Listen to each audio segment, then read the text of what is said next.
welcome back to another video. I am just on a lovely morning walk. Well, I'm on a morning sit right now, as you can see, but this is a brand new video, and I was like, the weather has just suddenly picked up in the UK and in London specifically, so I was like, I'll start this video outside rather than starting it from in my little flat. So welcome back to another video. For this video, I wanted to just do a little bit more of a chilled one because my last couple of videos have been a bit more like go, go, go, if you know what I mean by these two videos that I did last time. So I thought we could just kick it off by going through some questions, doing a lovely little Q&A video, but I'm also going to bring you along on my day just because I've got a lot to do today, and I'll just answer some questions so you can kind of see what I get up to on a day-to-day basis and also get to know me a little bit better. So you can like watch this video, or you can just put me on in the background and just listen to me chat for, I don't know, 20 minutes or however long this video is. Do your chores and I'll just keep talking, don't you worry, I'll keep you entertained. But as this is mainly a running channel, I am going to kick it off with some running questions, and then we can come back and do some more like lifestyle style questions throughout the day. So the first question that I wanted to answer was, when did you start to like running, and any tips as a beginner runner? So when did I start liking running? Now, I actually don't know where to start with this. It feels like I'm trying to give you the short story because I don't want you to be here for hours and hours. So basically, I started running properly in 2019 when I was training for my first half marathon with some friends. We basically got drunk and we were like, let's sign up for a half marathon. And I hated it. I hated every second of it. And then I didn't run for like 3 years. And since, I think the first time when I realised that running could actually be fun was when I just went out one day and I just ran as slow as I could. And I found that I was able to run for longer, and because I was actually able to breathe, which is always, you know, nice, I enjoyed it way more. And that was when I realised that I subconsciously, I think, was running faster than I needed to, because I was trying to prove something to myself and maybe to other people that I could do these paces that other people that I was seeing online and stuff, and like I can't. Like, I actually can't do those paces. Like, what is the point in doing something if you hate it? Like, I know that people say you need to push through things when it's hard, but even running slow sometimes, like, it is hard. So, and I also just think that life's short. Why punish ourselves? Exercise shouldn't be punishment. And for me, like, it just makes me really dislike it, and I find it really hard to actually stick to things when I hate most of it. So my thing is always like, try and make something really enjoyable, because that's actually when you stick to it, and that is actually when you start to see the changes that you want to make. My advice to beginners would be, like, honestly, just start slow. You've got time to get faster if you want to get faster, especially like me, if you're coming from a non-athletic background. Running is so incredibly hard, mentally and physically, that you just need to start slow. If you want to get a running plan, get a running plan, but honestly, like, even before you do that, just figure out if you like it first before you spend any money on it. Like, do 30 seconds on, 30 seconds off of running, or run like round your block and back, and just test it out, figure out what works for you.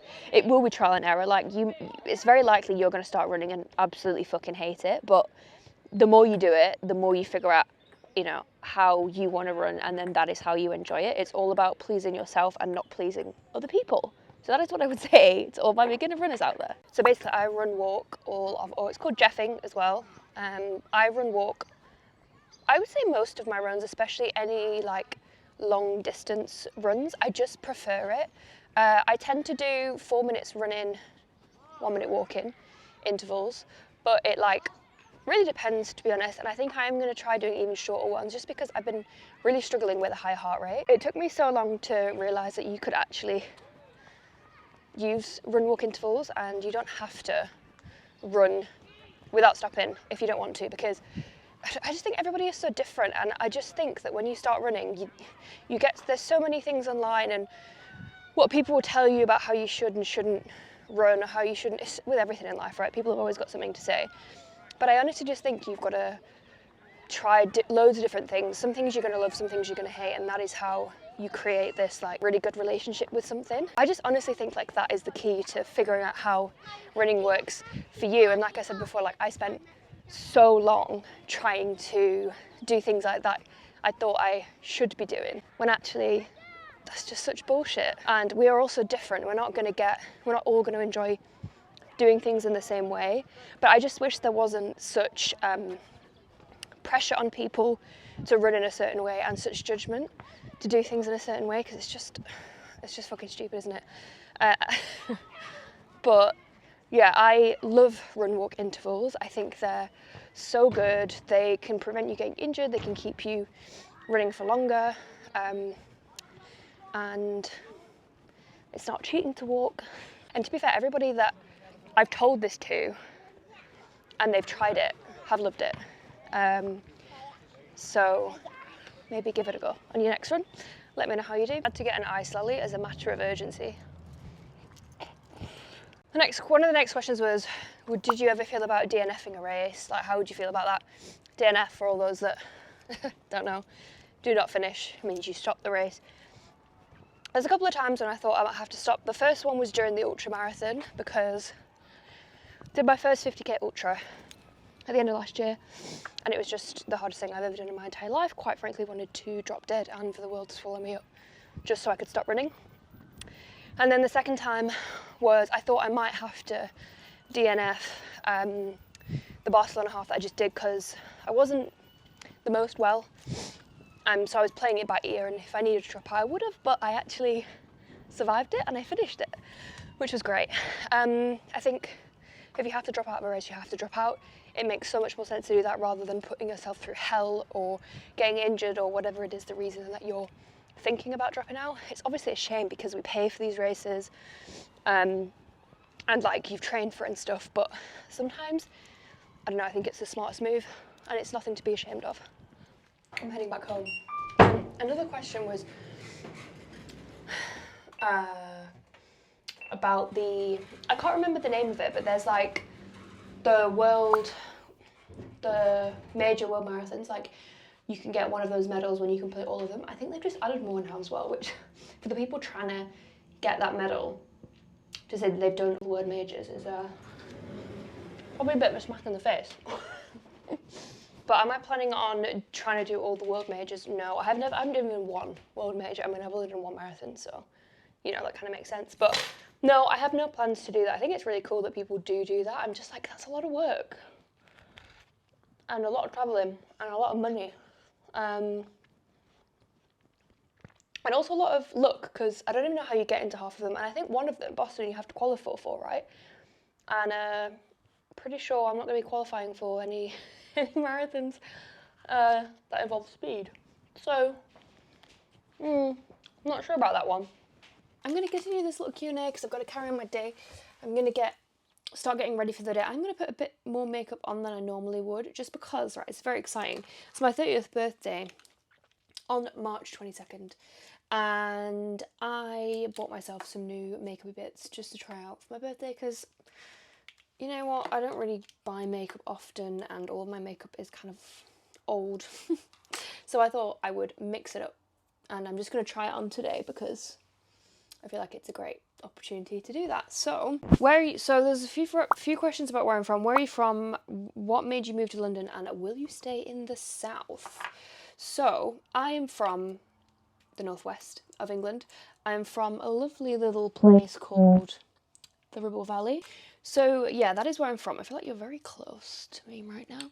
That is where I am from. What made you move to London, and will you move back up north? / are you going to stay in London? I moved down south because I did my master's at the University of Surrey, which is in Guildford. So that's why I came down, and then I just moved into London a few years after that with a friend. Will I stay in London? No, I will not. But I have no desire to move back north. I don't know. I just feel like there's nothing really for me there. I can't really see myself living in like Manchester or any of the other cities that are like close to me. I've lived down here itself for so long. Like my life is here now. Will I be staying in London? No, absolutely not. Actually, there was a few questions, and I can tell that you guys watch the YouTube videos because I don't actually think I've spoken much about the house move that we're trying to do on Instagram. I've had a few questions about the house update. I have mentioned it a few times before. Trying to move out out of London, like an hour or so outside of London. So it's still easy to get into if we need to, but I don't really need to be in central London all that often. That process is still still going on. If anybody here has moved house, you will know how boring and long the process is, and we're like not even that far in. Our house is on the market, we're trying to sell it, and it's just a whole thing. We had a buyer, they dropped out, blah blah blah. Yeah, I'm just so excited. We're in a flat at the minute, and we are moving into an actual house, which is gonna be so cool. I'm gonna have outdoor space. I work from home as well, so we're gonna have so much more indoor space to work from, which is going to be a really nice change, because in a flat, when you both work from home, not central London, but in London, like there's only so much space one can afford, hence why we're moving out of London, because it's just so expensive to stay here. And if we wanted to get a bigger place in London, like we quite literally wouldn't be able to. So that's why we're moving out, and it just feels like the right time to move out as well. Been in London now for 5 years, 6 years, something like that.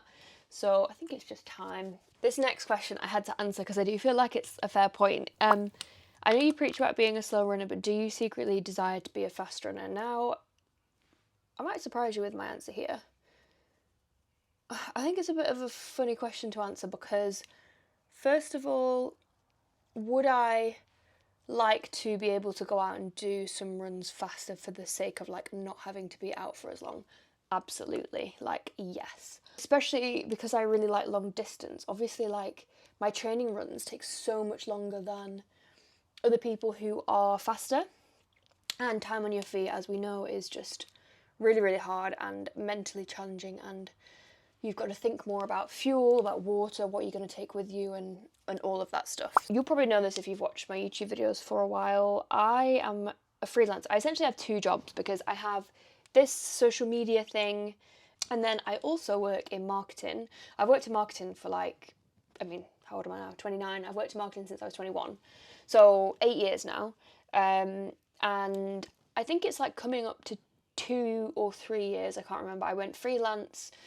I've basically like always wanted to know, like I've always known that I would work for myself in some way, but I never thought I would set up like a business and sell like physical products or anything, or so I never knew how I would actually make that work. But I don't know, a few people around me started to go freelance, and I started to kind of understand how I could do it in a sensible way, because obviously I still needed to be making money alongside, because I couldn't just like stop my full-time job because I would literally have no money. So I did it really gradually, and in a way that made sense to me, and then I went full freelance about 2 and a bit years ago now, I'm pretty sure. And then I was already doing freelance work way before I started this running situation. So yeah, that is how I got into it. I basically started doing extra work for another brand on Saturdays. So I was basically working like 6 days a week for 8 or 9 months, and then I had a really good relationship with the people who ran the business that I was full-time employed for. I was head of marketing for a startup, and I just had a really honest conversation. I was like, look, I really want to go freelance. This is something that I really, really want to do. I still want to work for you guys because, you know, I love the company and the vision and everything, and I've been involved in it pretty much since day one, but I need to cut my hours down. And I think I ended up doing 3 to 4 days a week with them, but obviously like invoicing them as a contractor, and then also my weekend thing I was then able to actually do in the week, so that I wasn't, you know, working all hours of the week. And that's pretty much how I did it in a nutshell. I mean, there's a lot more that went into it than that, and a lot of scary times where I don't need to put lipstick on right now, that's a bit silly. A lot of scary times when, you know, you don't know if it's going to work out, self-doubt, all that crap. But for the most part, it was like the best decision that I ever made, and I really hope that I never have to go back to full-time employed working for someone else. So yeah, I'm going to finish putting some eyebrows on and a mascara, and then we'll probably go to my desk because I have a shit ton of work to do today. I find really helpful as someone who doesn't have an office out, like my home is my office, is getting out and just being in a different headspace. And sometimes if you're like not feeling motivated or you're not being productive, honestly just go outside and work somewhere else if you can, because it will make the world of difference. Sorry if you can hear the hoovering, we have house viewing this afternoon, but I'm heading out because I have to do something. I have to do some brainstorming. I have to come up with an idea for a campaign for a brand that I'm working with that I'm very excited to be working with, so watch out for that. But I really need to get some thoughts down on paper for what I'm going to do, because I've just been so creatively stumped recently that I feel like just getting... Oh, here we go. To be continued. So I am where everybody should be on a Friday afternoon, in the pub. I'm obviously not drinking. It's just a good way to kind of get out of the house. I would normally go to a coffee shop, but obviously can't really speak to the camera in a coffee shop, so that is why. So yeah, as I said, I have got some content-y bits to do today, which is the fun side of it. I mean, the marketing stuff is fun too, but this probably takes the biscuit in terms of what is the most fun and creative. So it's for a brand, an athleisure brand, and they're basically like how it works. Sometimes, not all the time, brands give you a brief on like specific things that they want you to cover, and then most brands will kind of let you go off and do your own thing and be creative and do something that is true to you. So basically, sometimes ideas come really quick, sometimes ideas come very slowly, and we're on the very slowly part of that experience. I've had the biggest creative block that I've ever had, probably. Like, I don't know, I think sometimes you just do so much creative stuff, and yes, it's fun, but you can't always be spurting out ideas, do you know what I mean? And I've been trying to do this sitting at my desk, but it's just not worked. So I'm basically just gonna write loads of stuff down about things that I think I could work, things that I'm passionate about, things that I think you guys will like, and then hopefully come up with some nice content ideas. I thought we could do a few more questions, because why not? The first one being, and I think a lot of people probably think this, and I actually think it's an important thing to talk about, because if you follow other running content creators, if you follow a lot of running content creators, it's probably always going to feel like they are out doing these like races all the time, they're traveling the world and they're living their best lives, and for the most part that is true. Like, you can't deny that content creators have a very privileged way of living, no matter how stressful it might be, no matter how much work it is, no matter how much it seeps into your personal life. It's a very lucky position to be in. So one of the questions was, how do you afford the running lifestyle? Shoes, clothes, tech, races, fees, flights, accommodation. And I thought I had to cover this. So if you end up getting invited with a brand, so for example, I just did Barcelona half with Runner. If you get invited with a brand, they will likely cover the costs of the flight. They'll have access to race spots when races might already be sold out. And they'll just look after you while you're there, essentially, as you're a guest to them. So yeah, that is kind of it. It's usually compensated by a brand if you're going with them. And then in terms of like clothes and shoes, again, you are in a position where if you're working with the brand, you will get free shoes, or a lot of the time brands will just reach out and be like, hey, can I send you XYZ? And you can either choose to accept it or not accept it. Running can be as cheap or as expensive as you want it to be.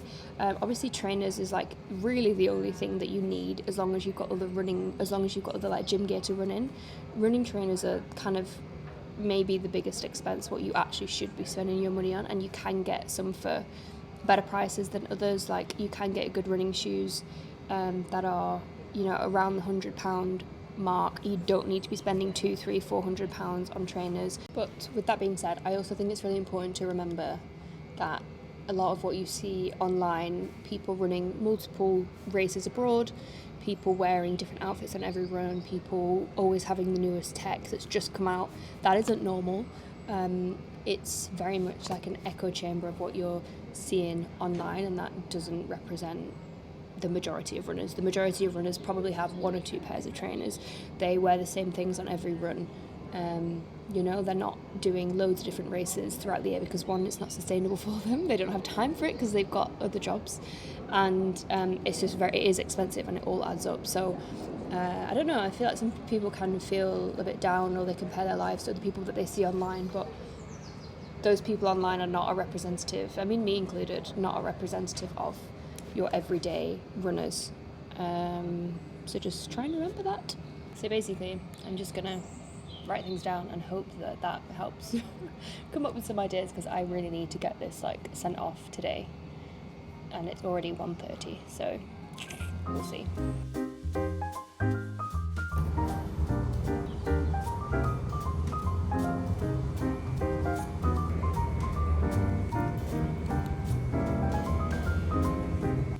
Classic British weather. My coat's been coming on and off since I've been sat here, but I've been here now for an hour and a half. I am closer to a concept that I'm happy with, I think, and now I'm going to go home and continue with some other bits of work and continue with these questions.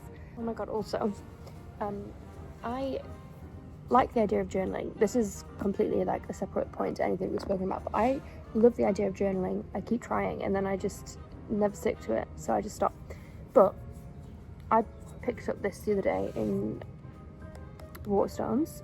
It's one of those like 1 line a day, which again, love the idea of, but I know I just get bored by writing like, today I did my work and had my dinner and went to bed, because that's basically all I do. But this one has a question a day that it asks you. So you like, you just put in the year and then you do that for 5 years. So it just asks you a different question every day. Like, some of them are a bit random, like this one is, what are your favourite shoes? What's something you couldn't do today? What's your biggest expense right now? How much time do you spend commuting?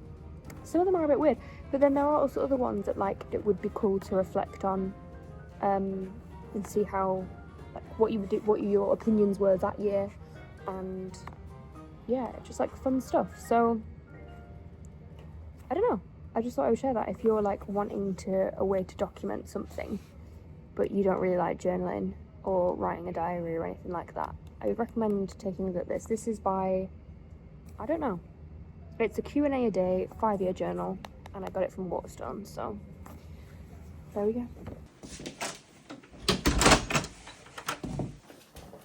Did you sell the house? Did we sell the house? Did they like it? Great. So one of the questions that I got was, what's your favourite film? I'm on the bus, I'm going to the cinema. My favourite film is Walk the Line, I think. What's your favourite film? My favourite film is Interstellar. I really like that because of the cinematography and the art style and the score by Hans Zimmer. Well done. And another question was, what is my favourite comfort film? I have many favourite comfort films. I would say, off the top of my head, my favourite comfort film is all of the Harry Potter films. And then any, like, early 2000s high school American film, or Angus Songs and Perfect Snogging. Do you have a favourite comfort film? You don't really have comfort films. Football? Comfort YouTube channels, maybe. What are your comfort YouTube channels? Anything to do with Football Manager, gaming. Tech? Cooking? We really like Harrison, what's his last name? Harrison Webb, and Celia, who lives on Svalbard, and Cara and Nate. And that's it. There's an answer to a question you didn't even ask. What film are we going to go and see? Mickey 17. We'll let you know how it is. So it's now a new day. I just said we went to see Mickey 17 last night. Was a bit of a flop for me, I'm not gonna lie. I thought it was really boring in my opinion, but I don't know if anybody else has seen it. I know it only just came out, but if anybody else has seen it this weekend, then let me know what you thought of it. I was expecting more, I don't know. Anyway, that's pretty much it for this video. There were some other questions that I just didn't get around to answering, or they came in a bit later, so I've put them on my desktop and you'll be able to see a few things like some of my favourite books. I've also put up what I'm currently reading at the minute, and just some other little bits around the screen. So enjoy enjoy that, I guess. I hope you enjoyed this video. I know it was a bit different, but I just wanted to give you a little bit of a glimpse into me outside of running because I'm not always running. In fact, I haven't really run really run a whole lot recently, but I'm gonna get back into it and I'll show you how I'm doing that in the videos coming up. As always, if you enjoyed this video, please comment, like, make sure that you subscribe if you haven't already, and I will see you in the next video.